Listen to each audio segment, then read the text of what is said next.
Nagrota helping hands बनी साक्षी का सहारा।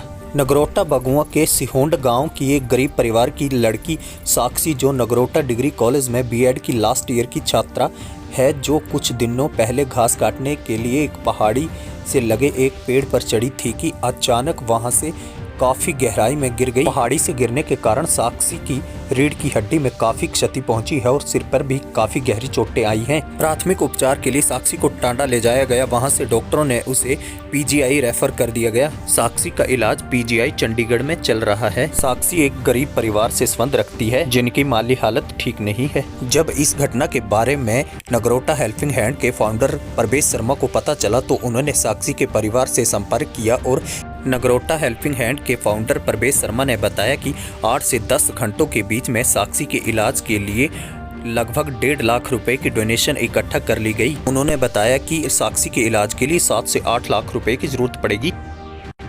बाप बेटी पहले तो इंटेंट हो रहे थे, फिर उसके दिमाग में है कि उसने बोला कि मम्मी आज बारिश कम है, बारिश है नहीं, सुबह सुबह हम अपनी बकरियों के लिए घास ले आती है। वो दोनों माँ बेटी घास लेने आ गई तो मेरे को बोला कि पापा आप लड़की का मम्मी रोती हुई आई कि लड़की गिर गई है, या जहाँ बोल रही थी लड़की की मैंने वही घास काटना मम्मी जो पिछले साल काटा था, वो बोल के आई थी वैसे कि मम्मी वही घास काटना और 5 मिनट में हमने वापस आ जाना है। फिर वो लड़की की मम्मी रोती हुई आई, उसने बोला कि वो हमारी मीनू जो वो गिर गई है।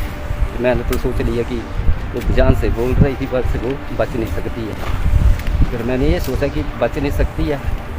फिर मेरी आंखों में चक्कर मतलब अंधेरा हो गया और मैं वहीं लेट गया। गांव वालों ने मुझे उठाया, उसके बाद मैं यहाँ पे आया तो मतलब करीबन कोई 1.25 घंटे लग गए उसको निकालने में।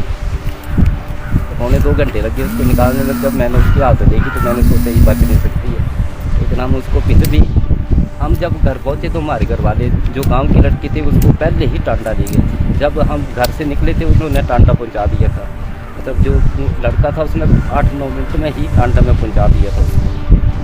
फिर जब हम टांडा पहुँचे तो उसने उपचार शुरू कर दिया था डॉक्टरों ने भी। बेचारे अच्छे थे वो दोनों, उसकी वजह से सिर्फ स्कैन की मशीन नहीं थी, उसकी वजह से उन्होंने हमें पीजीआई रेफर कर दिया। एक्चुअली हुआ क्या था, जिस दिन ये केस मेरे को जिस दिन साक्षी जो गिरी थी उस दिन तो मुझे नहीं पता चला। एक ब्लड वाला केस आ रहा था लेकिन इतना ध्यान में नहीं था। लेकिन सेकंड डे मेरे को कॉल आई कि पता नहीं अननोन कॉल थी कि भैया आप इस केस में हेल्प नहीं कर रहे हो, साक्षी की जो हालत है ख़राब है। तो मुझे इसके बारे में पता नहीं था। फिर मैंने उनसे नंबर मांगा कि मुझे कोई फैमिली का नंबर चाहिए। तो उन्होंने इनके चाचा जी जो यहाँ पर हैं उनका नंबर दिया और भाई का नंबर दिया। जब मैंने पहले भाई से बात की तो भाई ने मना कर दिया, जी हमारा आयुष्मान कार्ड है और अभी हमें कोई किसी तरह की ज़रूरत नहीं है। मना कर दे कि अभी हमें किसी भी तरह की हेल्प नहीं चाहिए, हम पीजीआई पहुंच चुके हैं और ब्लड वगैरह अंदर से अरेंज हो रहा है। और मैंने पूछा कोई फाइनेंशियली हेल्प अगर आपको चाहिए तो नगरोटा हेल्पिंग हैंड्स हमेशा तैयार रहता है, तो आप बताएं कि हमें क्या किस तरह की हेल्प करनी होगी आपकी। तो जब मना कर दिया तो मैंने अपनी फेसबुक आईडी से जो परवेश शर्मा के नाम से है और वहाँ पे मैंने पोस्ट डाल दी कि मैंने साक्षी का हालचाल पूछा है, उनके परिवारजनों से बात की है और सभी ने मना किया है अभी तक। लेकिन अगर इन फ्यूचर कोई हेल्प की ज़रूरत पड़ेगी तो नगरोटा हेल्पिंग हैंड्स है, वो तैयार है 24 घंटे 7 दिन। तो उसके बाद जब वो पोस्ट वायरल होगी, इतनी ज़्यादा वायरल हुई, कम से कम 150 से ज़्यादा वो वायरल हो चुकी थी पोस्ट। और फिर मुझे कॉल आई बल्दर से, 2-3 कॉल्स आ गई कि सर आपने पोस्ट डाली है और लड़की की हेल्प नहीं हो पा रही है तो आप वो पोस्ट डिलीट कर दें। तो मैंने उनसे यही बोला कि जी मुझे तो फैमिली वालों ने मना, तो उन्होंने बोला कि जी हेल्प की ज़रूरत है।